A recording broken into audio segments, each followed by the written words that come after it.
तो चलिए आज बात करते हैं सबका विकास जयंती नाम के एक एनजीओ के बड़े ही शानदार अभियान की। ये एक ऐसी पहल है जो गांव में रहने वाले समुदायों, खासकर महिलाओं को आत्मनिर्भर बनाकर उनकी जिंदगी सचमुच बदल रही है। आइए जरा समझते हैं कि ये सब होता कैसे है। ये सवाल बिल्कुल सीधा और बहुत जरूरी है। गांव में हुनर की कोई कमी नहीं है, लेकिन मौकों का क्या? आखिर वो कौन सी रुकावट है जो इस हुनर को बिजनेस में बदलने से रोक रही है? और सबसे जरूरी, इसका हल क्या हो सकता है? चलिए इसी की पड़ताल करते हैं। तो सबसे पहले ना जमीनी हकीकत को समझते हैं। देखते हैं कि गांव में किस किस तरह का टैलेंट छिपा हुआ है और वो एक बड़ी अड़चन क्या है जो इस हुनर को आगे बढ़ने ही नहीं देती। देखिए, गांवों में और खास तौर पर महिलाओं के पास हुनर का तो जैसे खजाना है। सिलाई कढ़ाई हो, अचार पापड़ बनाना हो या फिर पशुपालन, ये सारे काम वो सालों से करती आ रही हैं।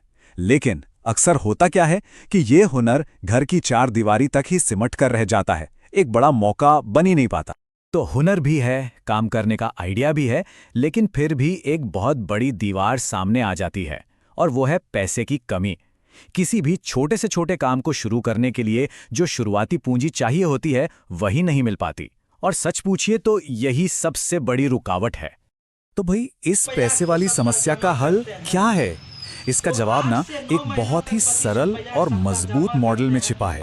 इसे कहते हैं स्वयं सहायता समूह, यानी कि सेल्फ हेल्प ग्रुप। और इसी समाधान को जमीन पर उतारा है सबका विकास जयंती संस्था ने अपने स्वयं सहायता समूह अभियान के जरिए। ये अभियान सीधा उसी पूंजी की कमी वाली बाधा पर काम करता है जिसकी हम अभी बात कर रहे थे। तो ये स्वयं सहायता समूह आखिर है क्या भला? देखिए, सीधे शब्दों में कहें तो ये एक ही जैसी सोच और आर्थिक हालात वाले लोगों का एक छोटा सा ग्रुप होता है। ये लोग एक साथ आते हैं ताकि एक दूसरे की मदद करके अपनी मुश्किलों को खुद ही सुलझा सकें। अब जरा फर्क देखिए, पारंपरिक बैंक लोन और एसएचजी लोन में जमीन आसमान का अंतर है। एक तरफ बैंक की ऊंची ब्याज दरें, बड़ी गारंटी और मुश्किल कागजी कार्रवाई है जो गांव वालों के लिए लगभग नामुमकिन हो जाती है। वहीं दूसरी तरफ एसएचजी लोन बहुत कम ब्याज पर, बिना किसी बड़ी गारंटी के और एक आसान ग्रुप आधारित प्रक्रिया से मिल जाता है। बस यही जो पहुंच का फर्क है ना, यही सब कुछ बदल देता है। सुनने में तो ये मॉडल बहुत ही अच्छा लगता है ना? लेकिन असल में ये काम कैसे करता है? चलिए अब इस सफलता की पूरी प्रक्रिया को स्टेप बाय स्टेप समझते हैं और देखते हैं कि ग्रुप के सदस्यों को कामयाब बनाने के लिए क्या-क्या किया जाता है। ये समझना बहुत जरूरी है कि ये अभियान सिर्फ पैसा उधार देने तक सीमित नहीं है। बिल्कुल नहीं, ये उससे कहीं ज्यादा है। सदस्यों को बिजनेस चलाने की पूरी ट्रेनिंग दी जाती है, बजट कैसे बनाना है ये सिखाया जाता है, और तो और अपना बनाया हुआ सामान बाजार में कैसे बेचना है इसमें भी पूरी मदद की जाती है। पूरी प्रक्रिया 4 आसान से कदमों में चलती है। पहला, एक ग्रुप बनाना। दूसरा, ट्रेनिंग लेना। तीसरा, लोन पाना। और चौथा, अपना बिजनेस शुरू कर देना। ये किसी भी आइडिया को हकीकत में बदलने का एक सीधा और भरोसेमंद रास्ता है। पैसा और ट्रेनिंग तो एक हिस्सा हो गया, लेकिन इस अभियान का असली असर तो लोगों की जिंदगी पर देखने को मिलता है। चलिए अब देखते हैं कि ये कैसे आत्मनिर्भरता और सम्मान की एक नई कहानी लिख रहा है।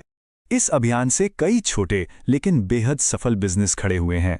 पापड़ अचार बनाने से लेकर सिलाई की दुकान और मोबाइल रिपेयरिंग तक, ये सिर्फ काम धंधे नहीं हैं, ये लोगों की बदली हुई जिंदगी की निशानियां हैं। इस अभियान के जरिए आज सैकड़ों महिलाएं आर्थिक रूप से आज़ाद हो चुकी हैं। वे न केवल अपनी कमाई से अपना घर चला रही हैं, बल्कि समाज में सम्मान और गरिमा के साथ एक आत्मनिर्भर जिंदगी जी रही हैं। और हर एक सफलता की कहानी मिलकर सबका विकास जयंती संस्था के उस बड़े लक्ष्य को पूरा करती है, एक ऐसा आत्मनिर्भर गांव बनाना जहां हर हाथ को काम मिले और हर घर में आमदनी का कोई ना कोई जरिया हो। और आखिर में एक बहुत ही मजबूत विचार जो इस पूरे अभियान का सार है, अगर आत्मनिर्भर बनना है तो हमें साथ चलना होगा। ये लाइन हमें याद दिलाती है कि जब एक समाज एक दूसरे का हाथ थाम लेता है तो सच्ची तरक्की और आत्मनिर्भरता ज्यादा दूर नहीं होती।